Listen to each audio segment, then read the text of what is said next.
Welcome back to another episode of Detonation. Wow, this is going to be awesome. I'm really excited for this episode. The Chicago debate rundown. We've got it all here coming all your way. Before we do and cross over to the great ZION2020, I first have to just rock into the great sponsors of the show, of which we are getting a new sponsor, by the way. A VPN company is coming in to sponsor us, so we're very excited for that as well. The terms and conditions and all that is sorted out as we speak, but we're very excited to have them on as well as another sponsor. So great. So be prepared for them.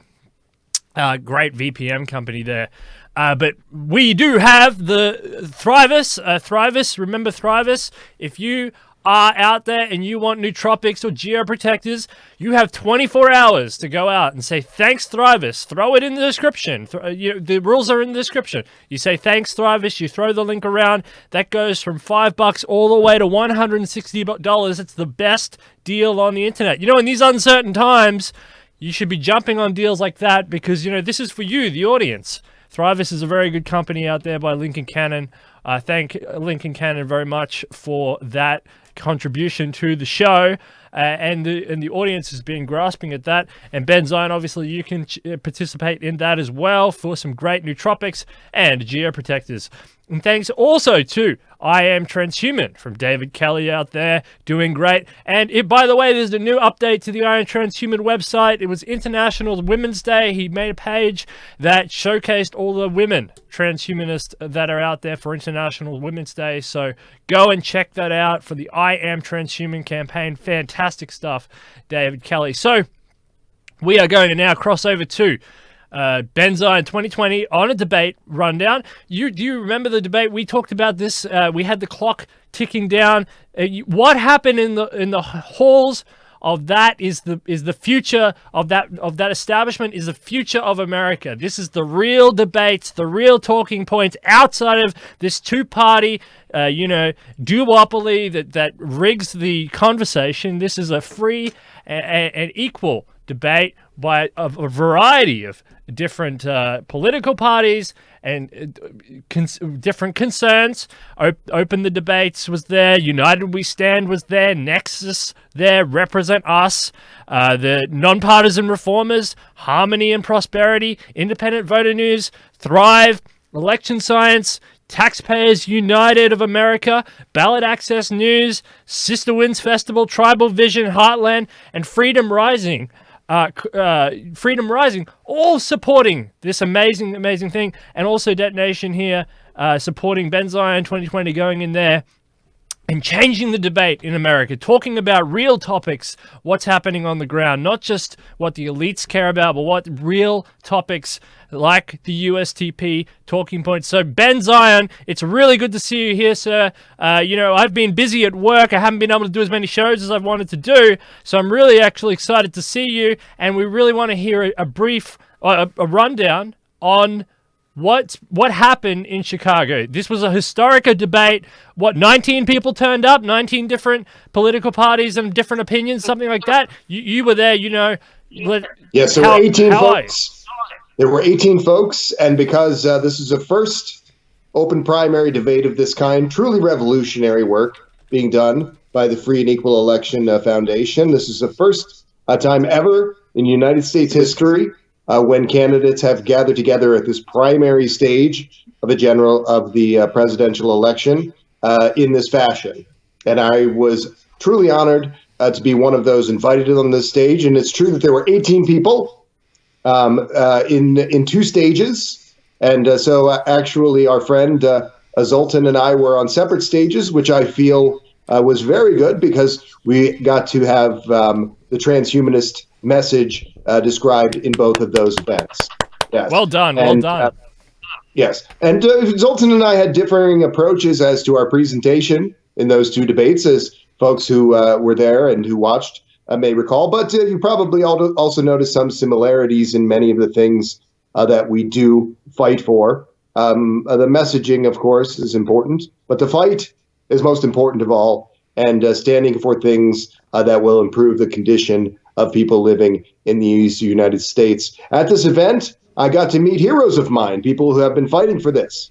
People like Gloria La Riva, People like Mark Charles, an incredibly interesting candidate.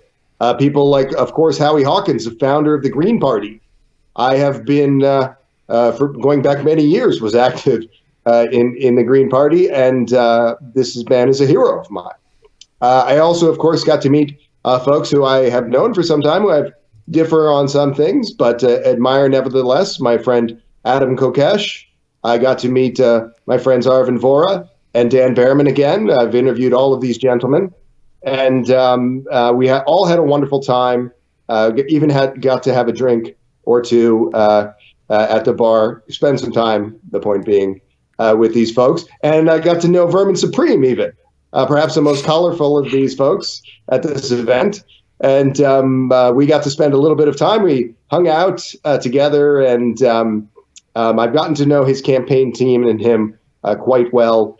We have an exciting event coming up on Sunday. I'd like folks to, again, mark your calendars, because we have another tech policy online debate coming up. And that is going to be hosted by a number of channels, including the one that we are on, and including Adam versus the Man, and many others, and a number of the debate folks that I've just mentioned. I could rattle off some names. Zoltan Isfin has agreed. Adam Kokesh, Vermin Supreme, Howie Hawkins.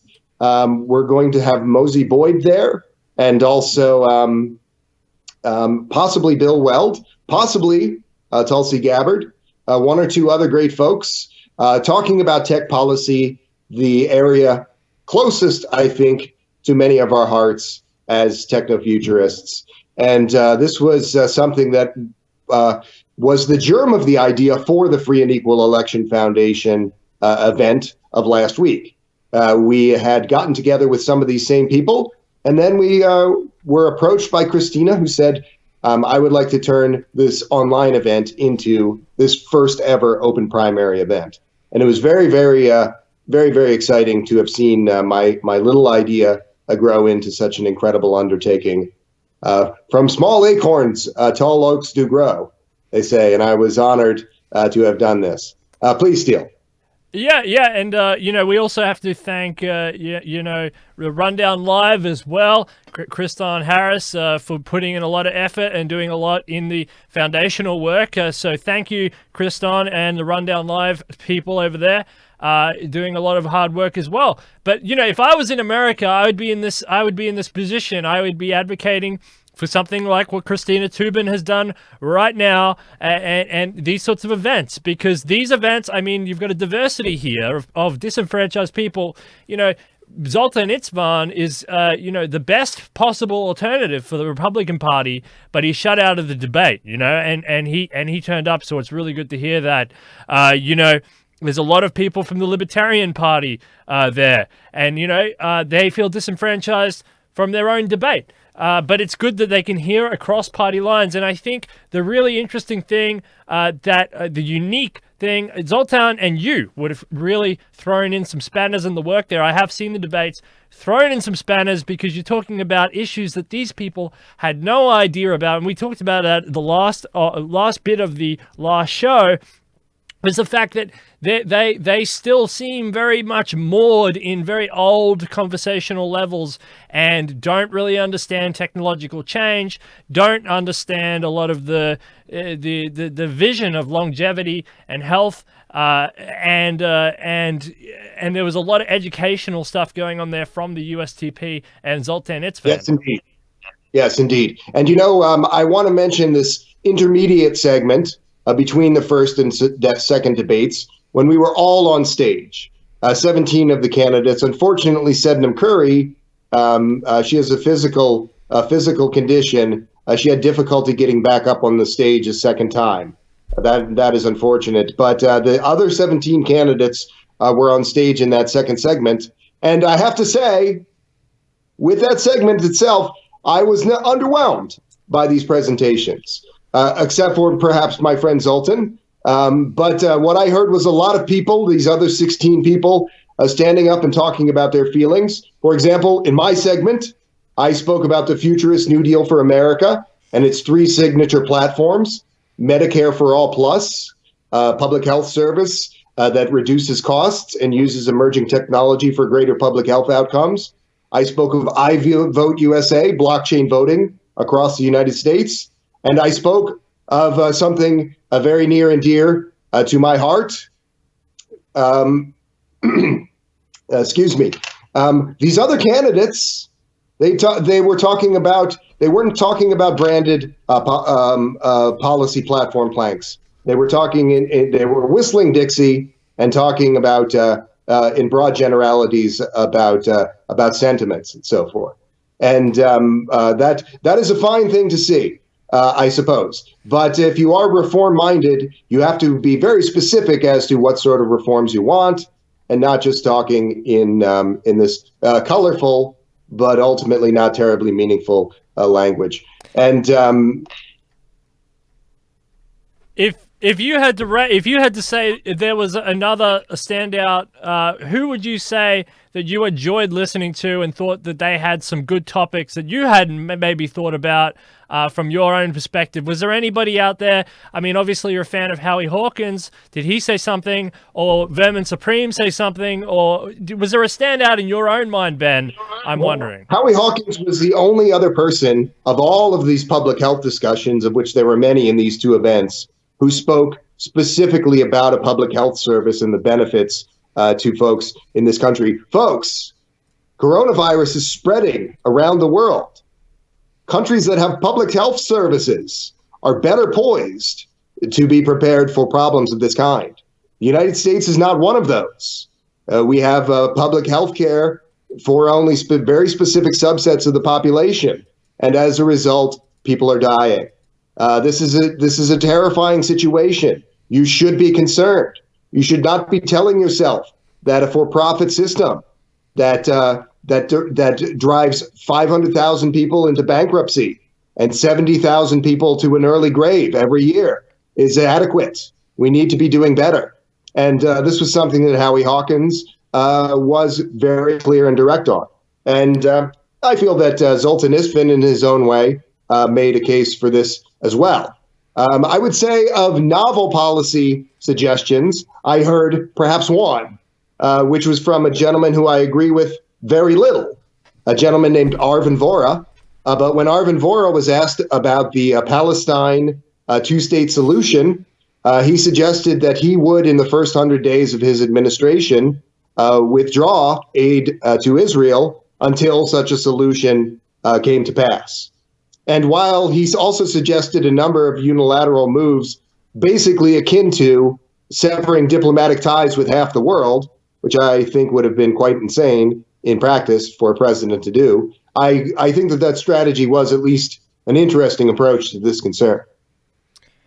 You talked about the public health service in relation to the coronavirus. Now, the coronavirus is obviously, and we're going to do a show straight after this about the markets and the reaction to the coronavirus. This is not the time or place to talk about that. But was the coronavirus a factor, a talking point? Did it come up much at all? And was there much general discussion about the thing, disease eradication, polio, for example, and other diseases that are popping up? On people talking about this, Ben? Honestly, the questions from the presenters did not prompt these kind of thoughtful discussions to as high of a degree as I would have liked.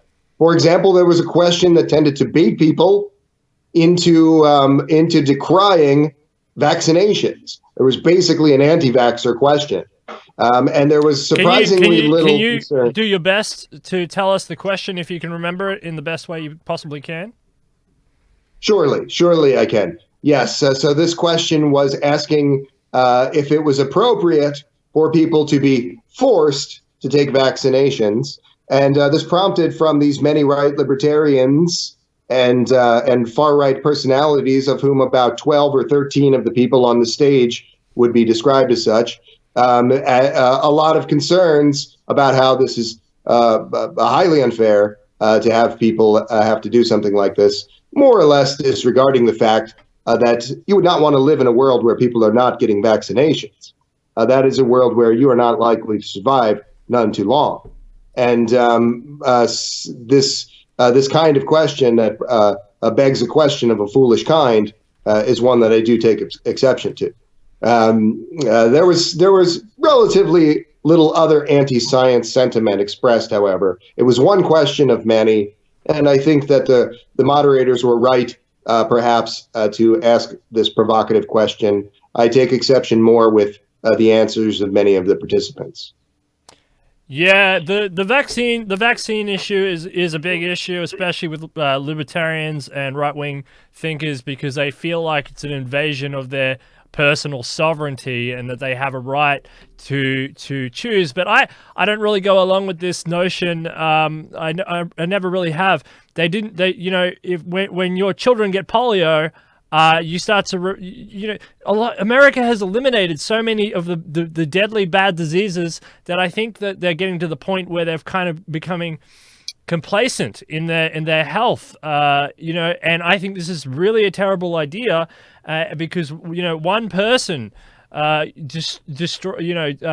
being vaccinated in a way can destroy herd immunity, and that puts everybody else at risk. So it's very selfish policy, and in the modern era, with the rise of 21st century medicine and ethical standards and stuff, these vaccines have to go through many loopholes. And it's very interesting in this coronavirus era where everyone's freaking out. They said we want a vaccine, but the doctors and stuff say, hey, hang on, this is going to take 12 months, it's going to take 24 months. We have all these steps that you asked for safety procedures and for human health, and we're gonna take these steps, and we're gonna do everything right. And the community can't make up its mind, and it's freaking out in this age of the coronavirus.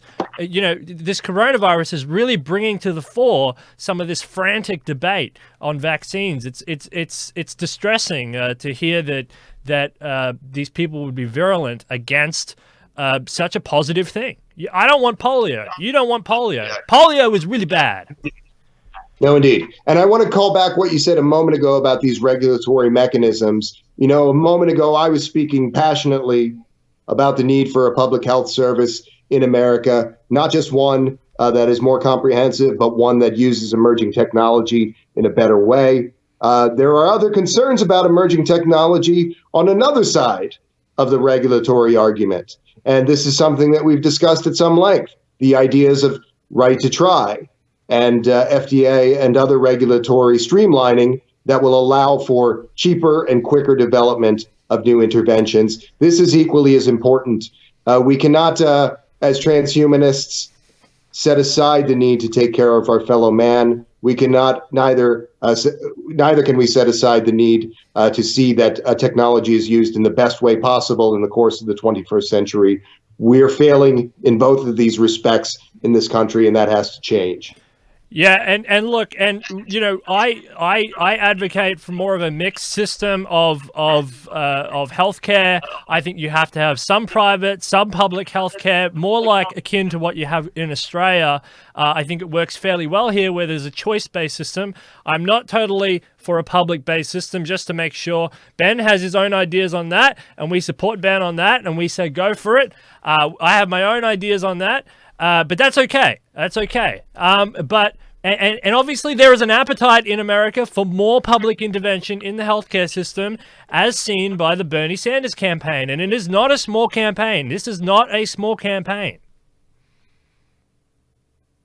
If the Sanders movement and the Justice Democrat movement, which encompasses a large part of the U.S. electorate, some 100 million plus people, if this movement would be described in terms of a one issue, if this were a one issue movement, that issue would be Medicare for all. This is, but in some way, what you have said kind of brings this idea into focus. The main thing here is to see that people are living well.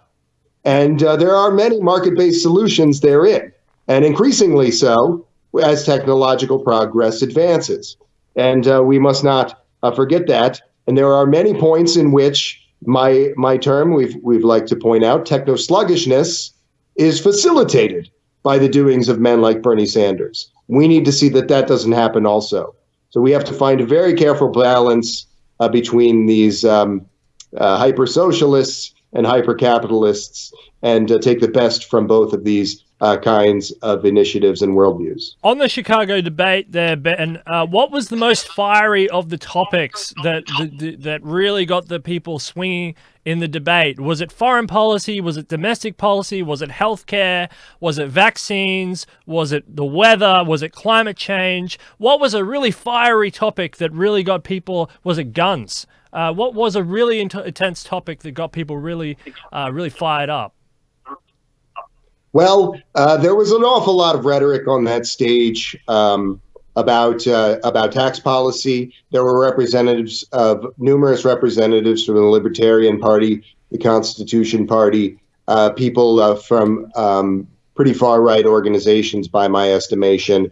So some of the things that might have been wholly uncontroversial in a Democratic debate, for example, or a Green Party debate, were caused a great deal of weeping and gnashing of teeth. But I won't bore you with some of that, because some of it doesn't really even pass the laugh test. There was an awful lot of focus on public health, but there was relatively little discussion of the Wuhan coronavirus. And again, I was a little surprised by that. I would have liked to have seen more of this. I am concerned. I am concerned that I may have been exposed recently to the Wuhan coronavirus. I have no way of confirming that, but I do know that I've been traveling, and I do know that I have flu symptoms right now. I also know, I won't mention this person by name, but a ranking officer of the United States Transhumanist Party is, as we speak, in urgent care for treatment of flu symptoms. It's a distinct possibility that he has been exposed as well. This is a person who you and I know quite well from the show and elsewhere. And I don't want to say any more, but I wish him a speedy recovery. So this is no longer academic. These concerns, these failings of public health initiatives and a public health service, this is coming to pass, and this is something that Bill Gates has been saying for some years. We need to address this in different ways. And his approach is sometimes talking about NGOs. He's not an overwhelming supporter of a public health service, but he has been particularly prognosticating of a global pandemic of this kind for some years. Yeah, and he went on the TED Talk stage in 2015, and he laid out some response plans. He said that the pandemic response team needs to be tethered to the military, because obviously the U.S. military has a large global footprint, and that would be super effective at stomping down and stomping on any places that these pandemics would want to spread. That was just one example, but big investments in health, big investments in technology. And, this brings me to my point of why the USTP is so important, why we advocate for the USTP, why we talk about the Chicago debate.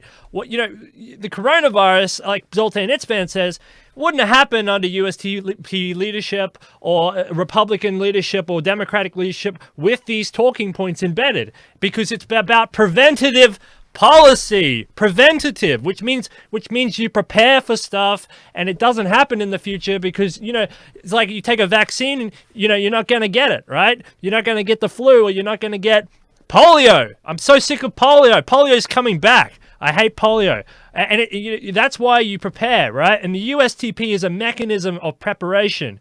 And, the United States is in a unique position now as it withdraws around the world. It's going to save a whole bunch of resources.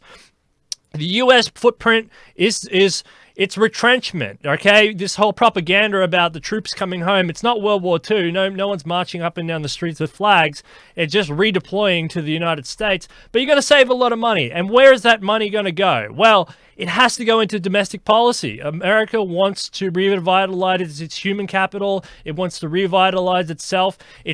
Detroit is ripped. The economic policies are destroyed, and you have to talk about your medical industry. You have to talk about your technology industry, and you have to talk about the inequalities in both of these industries. You have to talk about preventative policies. You have to talk about all these things, and you can see it coming now. The Republicans and the Democrats are like coughing up like this coronavirus. Trump coughed up $8 billion out of nowhere just to battle the coronavirus because he wants to defeat it so he can stay president.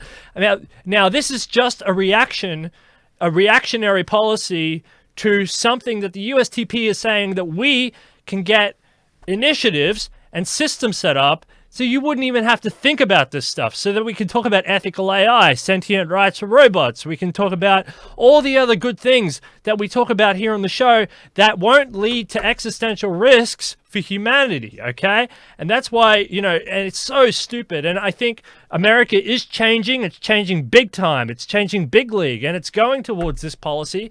But we really need to get these talking points into these parties. You've done a great job in Chicago there, Ben, doing that and and analyzing where these people are. And I wouldn't be surprised if the United States starts splitting up a little bit, because there's too many different opinions, and especially the vaccine thing. I mean, you have to just herd those non-vaxxers off to Canada or something, or Mexico or somewhere, because it destroys herd immunity.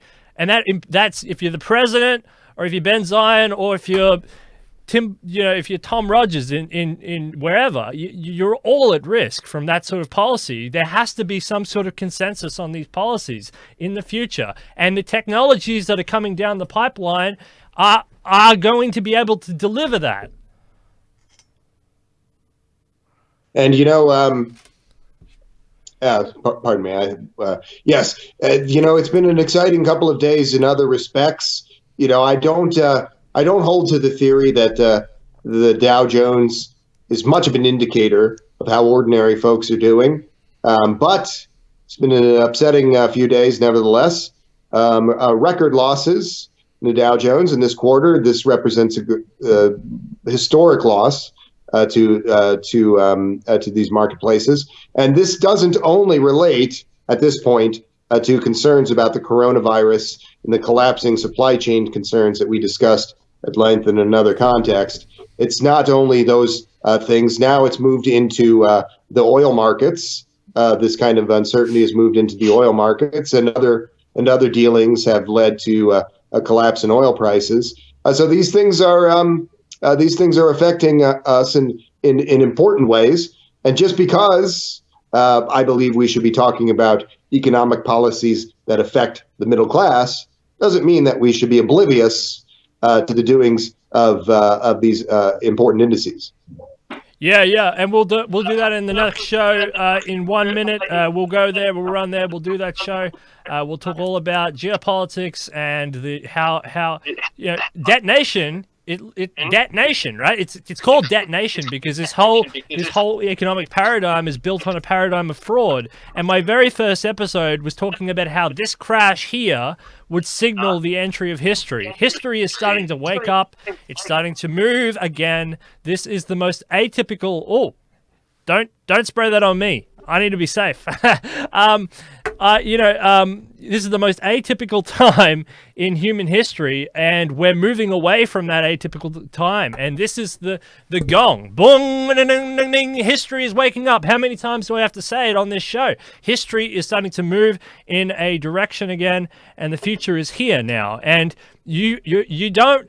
Trust me, if you're frightened now because of Corona or because the markets are tanking, this is nothing. This is nothing. And we'll get into that. We'll get into that more next episode in a few minutes, so stay around for that. That'll be a really great show. All right, Ben. Well, let's wrap up. Anything else you want to tell us about Chicago? Obviously, we'll bring more people on to talk about the Chicago. That's a historic debate. That's a debate where you've got different ideas from a wide spectrum of political parties, political influences in the United States, and they actually get to say something, and they actually get to have a voice. This is so important, so important. I'm excited. Yes, indeed. And you asked me if I felt that ideas overall were well represented in this discussion, and I would say, in some senses, they were not at the debate, Chicago. And this is why I've been working on and participating in this tech policy discussion you and I are going to be doing this Sunday, because this techno progress is the thing that defines an affluent society. It is the thing that describes a functioning civil society. Without it, we would all be living like animals. And we need to do everything that we can to see that technological progress continues in the best way possible. And we need to discuss tech policy in a thoroughgoing and intelligent way. And that is what you will see in this debate event. And I hope that you'll tune in. It'll be an exciting thing for me because I'll get to meet John McAfee. I'm looking forward to that. Not somebody who I, again, agree with on every particular, but an interesting man nevertheless. I would encourage folks also to check out ZION2020.com. We are moving into this time of year where I will soon be sitting for the virtual reality Guinness record, the longest period of continuous virtual reality usage. I spoke to David Shoemaker this morning, and we are going to be doing this here in Maricopa County in a short few hours. Some of our friends from the USTP will be serving as witnesses to that event. I would also, of course, as ever, encourage people to go to transhumanist-party.org, sign up and become a member today. We're a non-monetary organization. So there's no cost to you, and you can participate in these very tech policy discussions that we've described. Finally, continue to support organizations like freeandequal.org, like our dear friend Kriston Harris, who was kind enough to put together this event for us. And please tune in on Sunday for this event. It's going to get also a lot of publicity by virtue of the being streamed on some of these larger channels, Adam versus the Man and so forth. And, you better not have got coronavirus or I'll come and kill you myself, because we need you, Ben. And the USTP officer, our heart goes out to him. You said it was a him, so I guess it's a him. So heart goes out to him from the whole Detonation team and from the USTP and from I Am Transhuman and everybody, Mike DeVerde and everybody. We all love you, and you will get better, and we will definitely see you very soon. You haven't got coronavirus. It's overbloated. There's a normal flu season, okay? There's a normal flu as well. Same symptoms. So you just got the flu. You'll be all right, and so will the USTP officer, and we'll all see each other very soon. All right, Ben, let's rock into the next show. We'll cut this one. We'll move to the next one. Yes, thanks for tuning in. We'll see you in the next one. Yeah, so I have to quickly just thank Mike DeVerde, the superfan, for everything you've done. Thanks to Chairman Gennady also, and thanks to David Shoemaker for sponsoring this episode as well. I've had to cut about 6 shows over the last couple of days since we did the last show because I can't not work. I have to go to my work in order to do stuff, which cuts out shows. If you put $5 in a month, every $5 generates more shows, and the more shows I can do and the more content I can pump out, the more of this stuff we can have. I can't do it all. So if you want to be a Patreon supporter, just $5 a month, and all of that adds up, and I can just sit here and do all this sort of stuff for you and keep all over it, but I can't do it alone. And I really appreciate everybody who helps me, and also to all the sponsors as well. I really, really appreciate it. And Ben, we'll see you in the next episode really soon. Thank you so much. You've done a great work going to Chicago, putting your life on the line, explaining to these different politicians out there that technology is so important to the world, and that the USTP has answers that the world is crying out for. It's crying out for answers right now. They're freaking out. We'll go to that show. They're freaking out, but they don't know the USTP has the answers, and that's what we need to try and tell them. Okay, this mainstream media blackout needs to stop. It needs to stop. It needs to stop now. They need Ben Zion on CNBC, on CNN, from Fox. They need him there. All right, we'll see you in a sec. Thanks, everybody. We'll see you in a minute.